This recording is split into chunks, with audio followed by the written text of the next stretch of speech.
pequeña práctica de cómo es que funciona esto.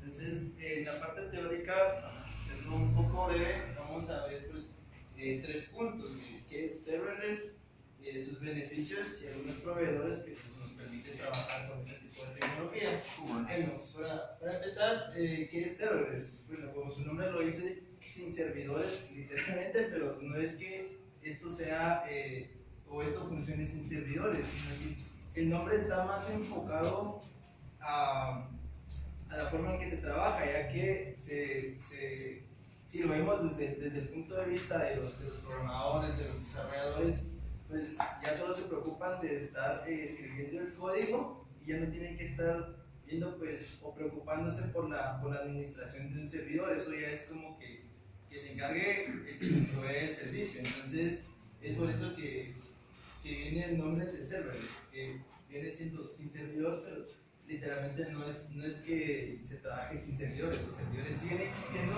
solo que pues, nosotros ya no lo vemos como una parte de nuestro desarrollo, porque es algo que ya está ahí por lo que se paga. Para utilizar este tipo de tecnología, pues nos viene a ahorrar costos de infraestructura, porque pues, si nosotros decidimos contratar a un proveedor, lo que hace es cobrarnos por el uso, por el tiempo que usamos esos servicios. Entonces, quiere decir que pues ya no tenemos que comprar una gran máquina, ya no tenemos que estar gastando en una réplica, porque eso pues ya se encarga pues, el proveedor de ese servicio. Aparte pues que solo se cobra o solo se paga lo que nosotros usemos.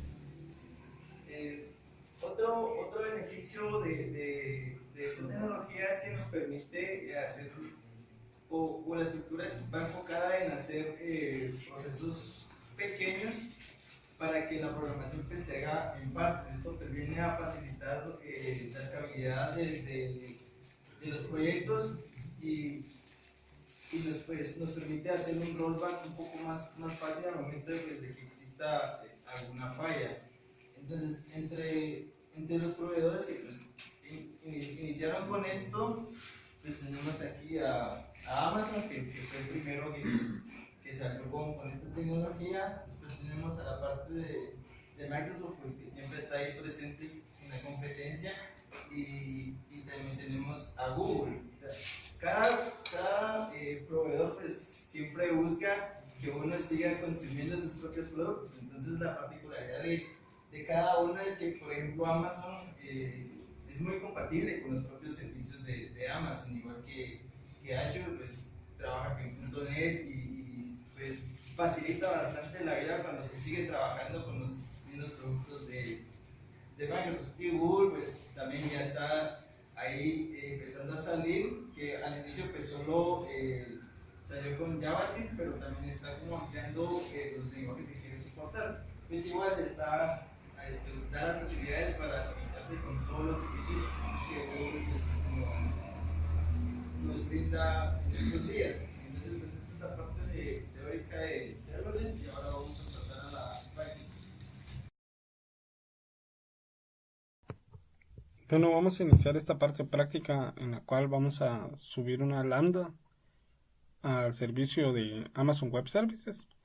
Esta lambda es desarrollada en el lenguaje de Go. El lenguaje de Go fue desarrollado por unos ingenieros de Google en el 2007, y en el 2009 anunciaron que se estaba trabajando como tal en este lenguaje. En el 2013 anunciaron la primera versión, 2013-2012, no recuerdo exactamente. Y a principios de enero del 2018, Amazon anunció el soporte de Go para las lambdas.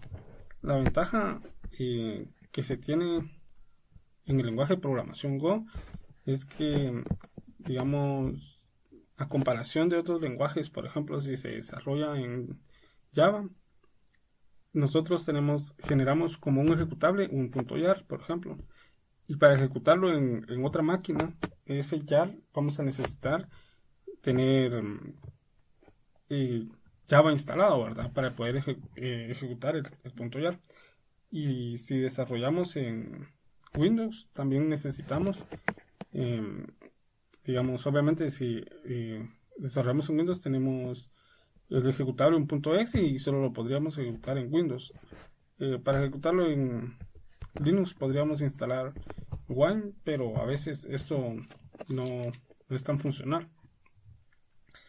En cambio con Go, lo que nos genera como un ejecutable es un binario. Y para generar el binario, digamos, nosotros especificamos el sistema operativo en el cual ese binario va a ser ejecutado. Entonces podemos generar el ejecutable para una máquina Windows y también para una máquina de Linux. Y no tendríamos que instalar nada. Otra de las ventajas que tiene Go es que tiene un garbage collector que nos permite optimizar de gran manera el código. Y, por ejemplo, si tenemos un import que no es utilizado, nos da un error de compilación. Y de la misma manera con unas variables, ¿verdad? Si tenemos las variables y no las estamos utilizando en el código, también da error de compilación. Entonces, ya viendo el lenguaje, el programa en sí, este programa va a recibir una petición HTTP y va a validar que si en el cuerpo de la petición viene un valor. Si no viene un valor, retornará un error, retornará este error. Pero si viene un mensaje en el cuerpo, concatenará este mensaje, ¿verdad? Un hola mundo, por ejemplo. Y para crear el binario, tenemos acá con los comandos, generamos el main, el ejecutable, especificando el sistema operativo. Y esto es únicamente para generar un zip, ya que para subirlo a la consola necesito tener el ejecutable en un zip. Listo, entonces ya nos vamos a la página de AWS en los servicios y buscamos Lambda.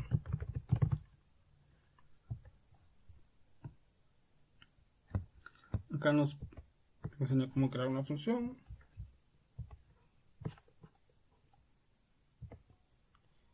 Y le vamos a poner un mensaje, ¿verdad? Un ejemplo. El nombre de la lambda será ejemplo. Especificamos el lenguaje de programación. Como vemos tenemos varios. .NET, Go, Java, Node.js y Python, ¿verdad? Entonces, Go, escogemos un rol. Y aquí ya tenía uno, ya había creado un rol para las lambdas. Si no tuvieran, hay que crearlo en IAM role, creo que es. Sí, IAM. Y aquí creamos el rol. Lo voy a especificar.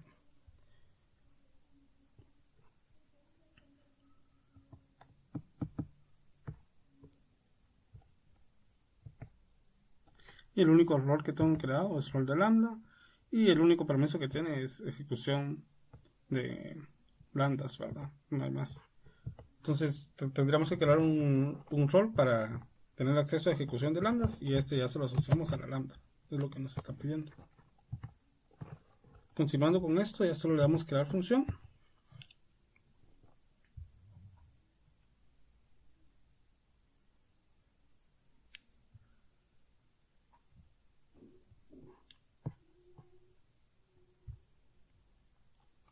Esperamos que se cree. Listo. Aquí especificamos el nombre del programa, que sería main. Y acá algo muy interesante, que podemos cambiar el lenguaje, y si escogemos por ejemplo Node.js, nos habilita un editor de código, ¿verdad? Entonces podríamos desarrollarlo ahí directamente. Esto no está para todos, ¿verdad? Porque por ejemplo, como vimos en Go, sí tendría que cargar el ejecutable. Igual en Node me indica que también lo puedo programar ahí, o bien puedo cargar un programa, ¿verdad? Entonces solo era para ejemplificar. Bueno, ahora vamos a Go nuevamente y escogemos cargar un zip.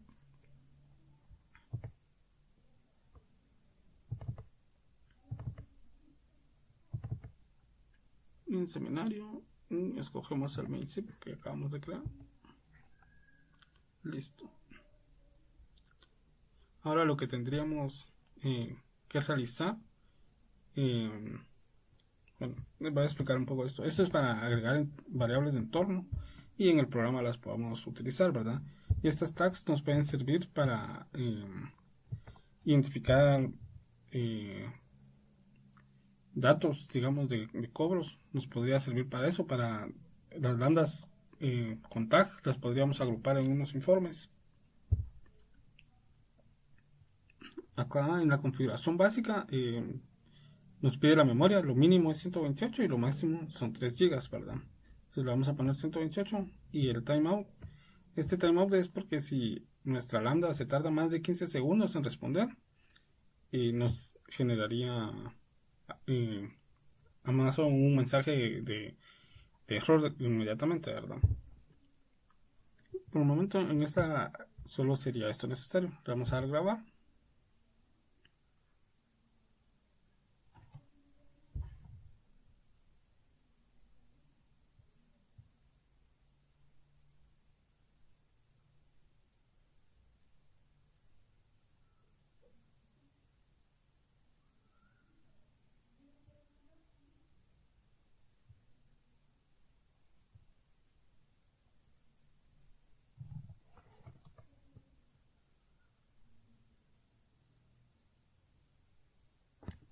Esperamos unos minutos. Listo.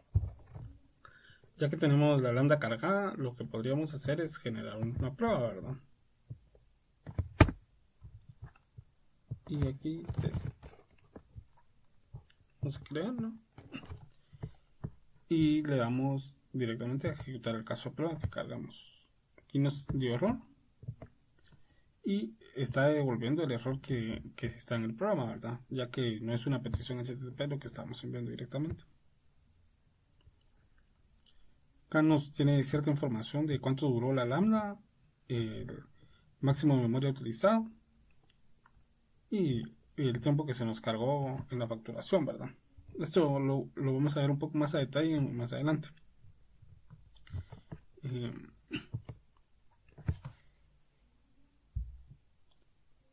Vamos a ver las ventajas de utilizar las lambdas o utilizar lambdas en el lenguaje de Go es debido al tiempo de ejecución, ya que las lambdas se cobran por el procesamiento, o sea, el tiempo de procesamiento y los recursos asignados, ¿verdad? Entonces, si tenemos que la lambda duró 100 décimas de segundo, decía en la ejecución previa, y le asignamos 128, por esa configuración nos van a cargar un cobro, ¿verdad? Entonces, acá tengo un documento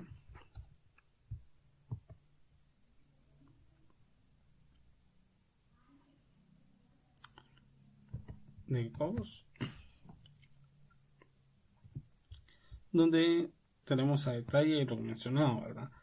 Memoria 128 y tenemos 3.200.000 ejecuciones. Luego de esas vamos a tener un cobro por 0.000.202 centavos de dólar, ¿verdad? Entonces, si a más memoria tenemos menos ejecuciones gratuitas, porque esta es una cantidad de ejecuciones gratuitas a 128 megas, ¿verdad? Y con 3 gigas, evidentemente, ya bajó hasta 136.000. Y el cobro que nos hacen después de esas es mucho mayor, ¿verdad? Se dan cuenta. Entonces, la ventaja realmente de utilizar las lambdas en Go es el tiempo de ejecución, ya que comparado con otros lenguajes es uno de los más rápidos, ¿verdad? Aquí también tengo otro artículo donde se hace la comparación de los tiempos de ejecución. Entonces acá, por ejemplo, tenemos los lenguajes que están soportados, ¿verdad?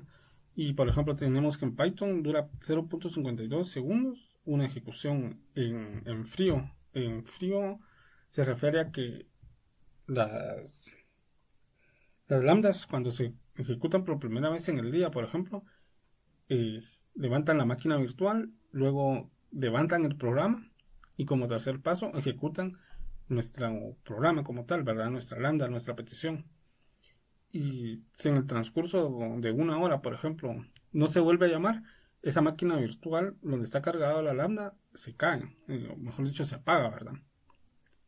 Y si la vuelven a llamar, esta lambda vuelve a levantar la máquina virtual, vuelve a cargar nuestro programa y ejecutar como tal el programa, ¿verdad? Entonces se vuelven a repetir estos 3 pasos que a la vez, dependiendo de lo complejo del programa, a veces el inicio como tal es mucho más tardado.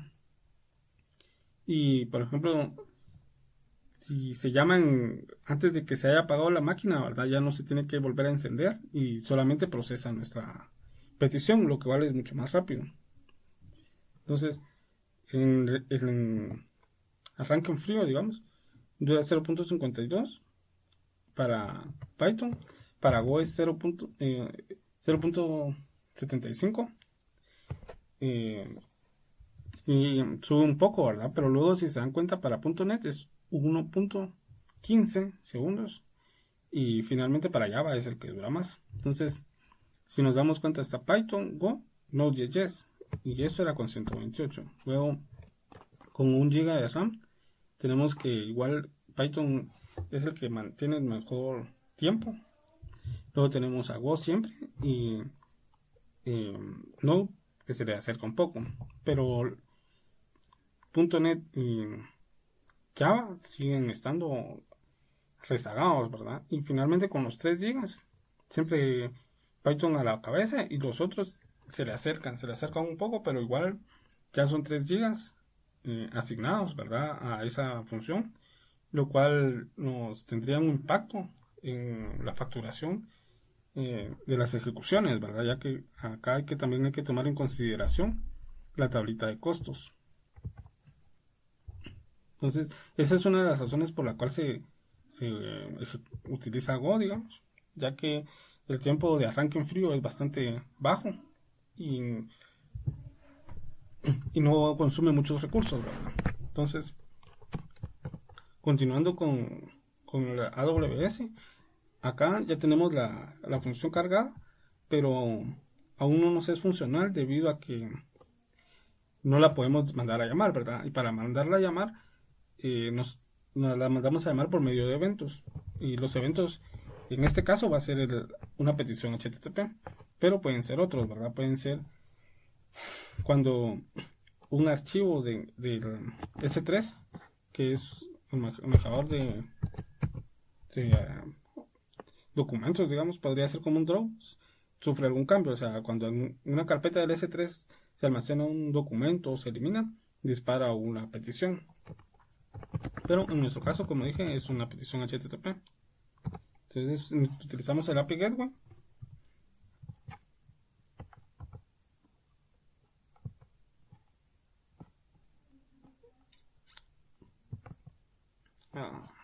Me confundí.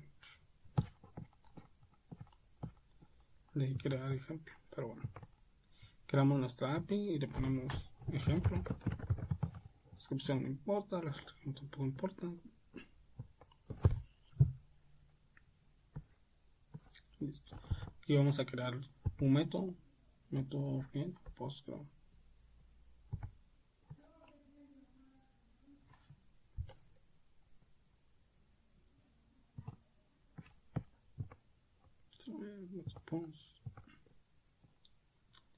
Una función lambda, esto es importante.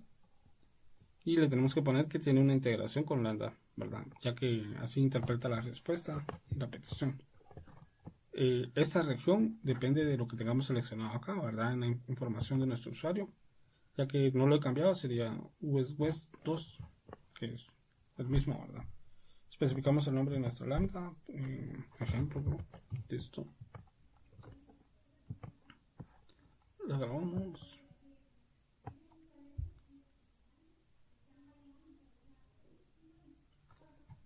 Y con esto nuestra lambda ya estaría, ¿verdad?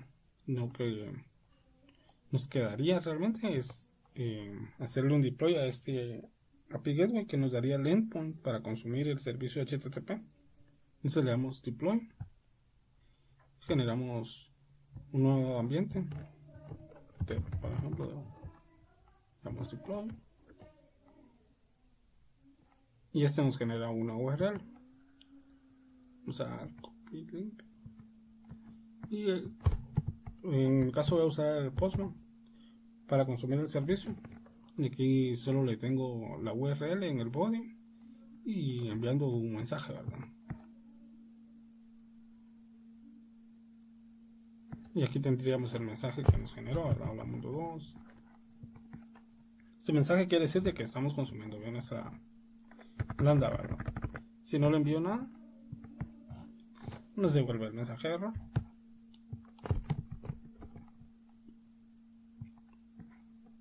Entonces nosotros acá ya tenemos nuestra lambda cargada, nuestra lambda ejecutándose desde el API Gateway, y algo que podríamos necesitar, ¿verdad? Ya que es de utilidad, es que por ejemplo nos está dando error, pero no sabemos por qué nos estaría dando error nuestro programa. Lo que quiero mencionar es cómo revisar los logs de nuestras funciones lambda, ¿verdad? Para eso en los servicios tenemos CloudWatch.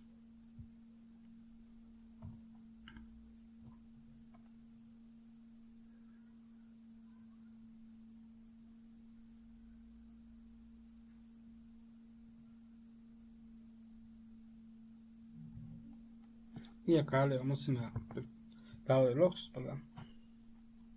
Y tenemos separados por lambda. Aquí son ejemplos anteriores. Damos un ejemplo y esta es la hora y la versión. El que dice latest es la versión. En este caso, como no la especifiqué, está bien.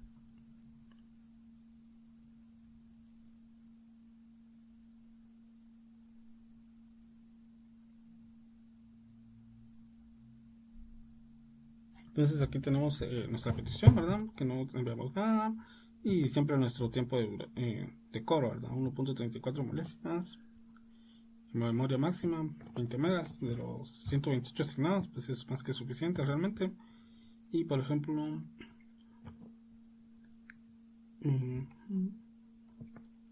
todos estos, en este 21 megas es bastante bajo los recursos que se consumen, ¿verdad? Otro de los servicios que se pueden manejar para las lambdas es validarse por medio de Cognito, que es un pool de usuarios que nos da AWS. Este nos podría generar un token y con eso nosotros validamos en el API Gateway, ¿verdad? Pero esto lo voy a dejar para un siguiente video. Creo que con esto sería suficiente, ya que hicimos la lambda y generamos el endpoint, ¿verdad? Voy a dejar como referencia el anuncio de Go, el post donde se anunció el soporte de Go, ya que el código que estoy utilizando es el que está en este link, ¿verdad? Es el mismo lenguaje, es el mismo código, y acá se menciona a otras pruebas, ¿verdad? Cómo se pueden manejar, pero para que les sea de referencia por si necesitan algo adicional.